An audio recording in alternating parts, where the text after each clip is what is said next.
ตีนได้ไหมอะไรครอบครัวสายโหดได้ดิลงไหนอ่ะเอาแล้วผมอยู่คนเดียวอ่ะเอาไปไหนอ่ะไม่รู้ดิเพื่อนคุณเข้าไงโอ้ยอุโมงค์อุโมงค์ที่หนึ่งมีอุโมงค์อะไรกูอยู่อุโมงค์เนี่ยตรงไหนวะอุโมงค์ไหนลานสเก็ตบอร์ดไปเวลาที่บอกไม่รู้กูมานี่แหละนางฟ้าก็มากับนะยิงนางฟ้าลงคอเหรอเฮ้ยยิงเราปุ่มมันไล่ขยำเลยวะปุ่มมันอันนี้วะปุ่มเคลื่อนวะปุ่มอยู่ห่างมากเนี่ยโอ้โหห่างนิ้วเลยตายหาวิ่งกันไปเลยเก็บเสียงแล้วตอกมึงนะเดี๋ยวจะได้เพื่อนอยู่ข้างล่างเนี่ยนั่นแหละเพื่อนนั่นน่ะข้างหน้าเพื่อนเอ้าเพื่อนเพื่อนหน้าใครดูเทนเนอร์มึงอ่ะไม่รู้ไม่เห็นอัพเกาะเทนเนอร์อัพเกาะไม่เห็นรถอ่ะเดี๋ยวอีกเพื่อนมันเดี๋ยวห้าวกูยังไปเก็บของแต่กูไม่เห็นอ่ะไปไหมไปยังรออะไรอ่ะรอไอ้นั่นมันมาเดี๋ยวกูรีบเดินมาถ่ายมันหลงไหนลงมาเลยมันเหลือ2 ตัวเองลงมาเลยยังไงก็รอพี่กบเข้าไปเลยพี่กบวางเกาะอยู่จะเย็นกูยังไม่มีเกาะเลย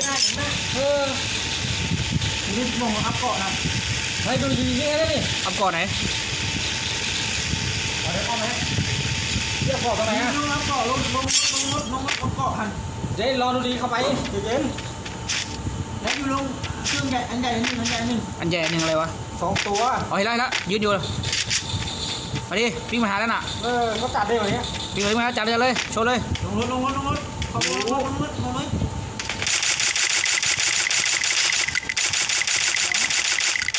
เก็บเอานะเอาใครวิ่งมาข้างในอ่ะคนนั้นน่ะมีหลายที่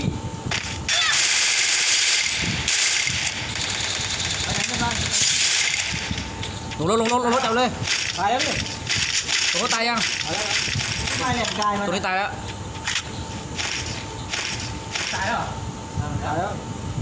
คืออะไรท่านจะรอดเหรอขอซ่าเพื่อนตายแล้วอ๋อลงในนี้เหรอพี่วิ่งกายมันวิ่งกายมัน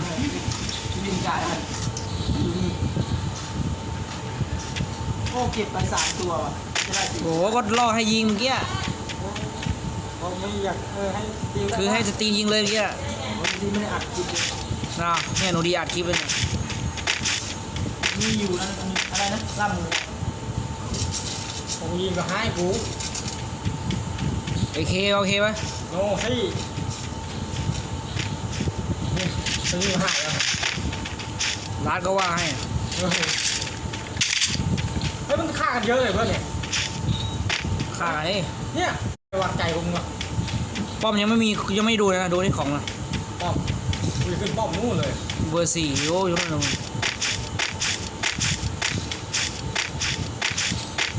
ก่อนไม่มีหรือเปล่าเอาไปก่อน2นั่นเลยมาเลยซ้าย3 ตัวป่ะคือใช้มึงไม่ต้องพูดเลยมึงอยู่ไกลแตกหนึ่ง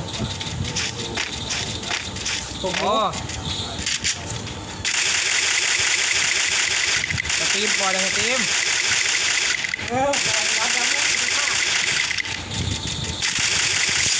แตกเดียวซ้ำมาเดี๋ยวต้นไม้อัดดูเอาเดี๋ยวตรงให้เอาเดี๋ยวมีเรื่องอยู่แตก2แตกจบไอ้น้อยร้านได้ใช่ไหมมึงไปการฉากที่เหลือรู้ยังมันเหลือตัวเดียวมา3 นาทีโอ้มึงเอากูจะได้4 ตัวแล้วอะได้กี่ตัวได้2เมื่อกี้อ่ะโอ้มึงอะไรวะกูอัดคลิปอยู่โอ้เนี่ยเพื่อมันกักตัวนี้ไม่ได้เกิดเลยกูมันจะกัดเราลูกกูยิงจะแตกอยู่แล้วมึงวางแล้วไปทางกับข้าวบอกไว้ทำกับข้าวคือป้อมก่อนลูกซองยาวใช่ได้แล้วไงโอ้โมโหเลยปืนระเบิดขยาวไม่เอานะเอาเลย เมื่อกี้น่าปล่อยก็จบแล้วจะเอาอยู่แล้วนิดเดียวล้มเลยว่ะมึงมายังยิง เพื่อนเลย เอาตัวระเบิดมีคนเอาไปแล้วเนาะเนี่ย เนี่ยไอ้ต้นไม้เนี่ยนิดเดียวจะแตกอยู่แล้ว โอ้โหสี่กู เอาที่2ลูกอ่ะ เอาไหมกูโทรพีอะ ยังรู้ยัง29ได้อยู่มั้ง โอ้ยมัน ให้ลูกซองอ่ะ อยู่นู่นจะใส่แล้วมั้ง เอาไม่ใช่ไม่เอาลูกตัวนี้ไปปืนระเบิดอ่ะทำไมไม่เอาลูก ชอบกักกูแจ้งเกิดกูแจ้งเกิดมึงไม่ได้มาหรอก ไม่ได้เข้าตู้ด้วย ไม่เข้ามาหรอก ไม่เข้าตู้เลยอ่ะ เก็บขี้หมาหน้าบ้านได้อยู่ ได้ก็ได้ไม่เยอะได้แค่เอาคิวได้ ไม่ถึงหรอก ทำเยอะ เพื่อนมันเนี่ย เกินการมันนี่เดียวเลย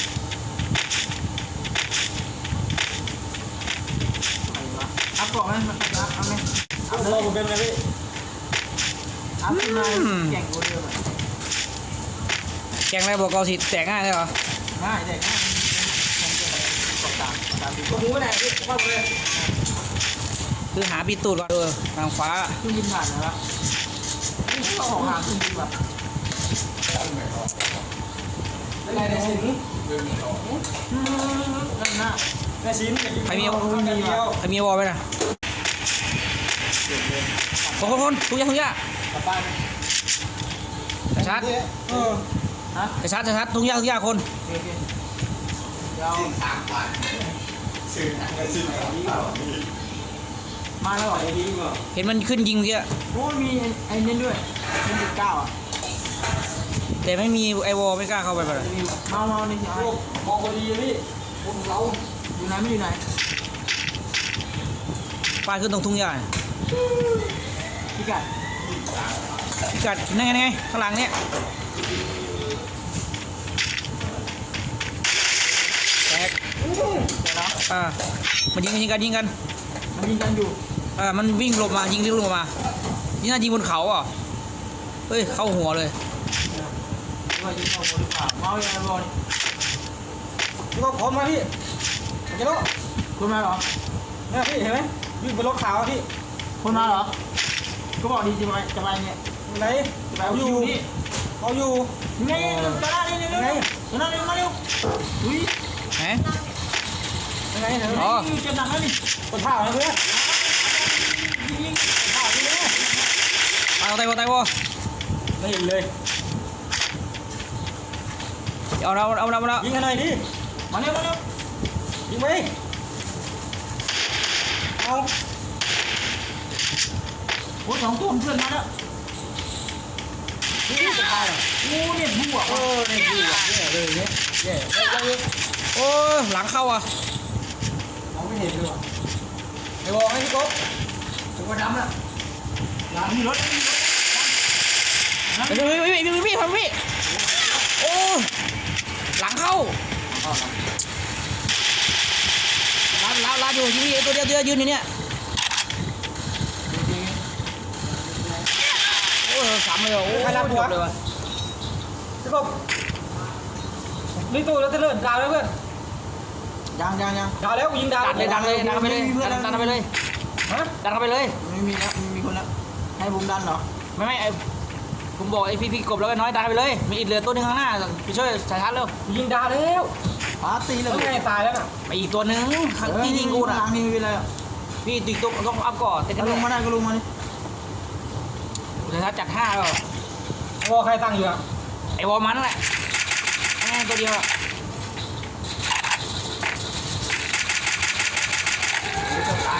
เราวิ่งอ้อมนี่มันยิง พี่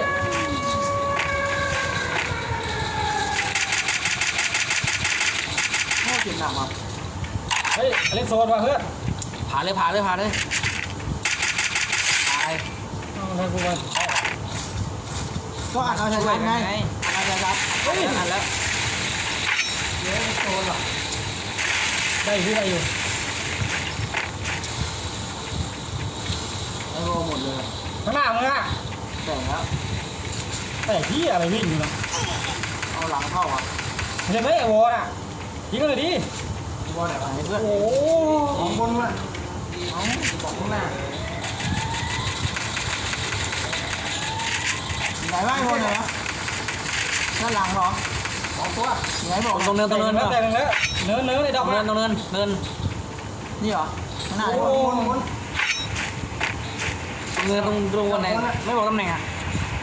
โหสตรีมน่าจะรู้อยู่นะ โอ้ภูข้างหลังบนอยู่นอกบอกมันต้องไปกระติม มาดิพี่อย่างวะ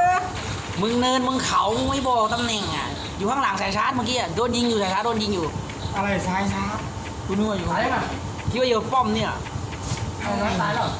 เดี๋ยวที่หนึ่งมาผ่าตายแล้วไอ้นั่นตายแล้วยัง ยังไม่ตาย ตายแล้ว เขาตายแล้วมึงตายไง โอ้ผมมาช่วยทางนี้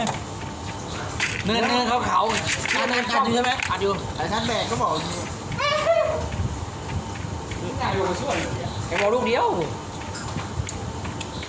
อะไรก็ให้พี่กบไปนะพี่กบเพิ่งได้คิว ตามบอกว่าไอ้ชั้น เมื่อ แบก กี้อยู่ข้างหลังสายชาร์จโดนยิงอยู่กับตูนอ่ะ ไอ้ดอกมึงปิ้งอะไรไอ้ดอกนี่อ่ะ ไม่ใช่ดอกนี่วิ่งมานู่น วิ่ ป้อง ม มาเนินนี่มันป้อม เนินป้อม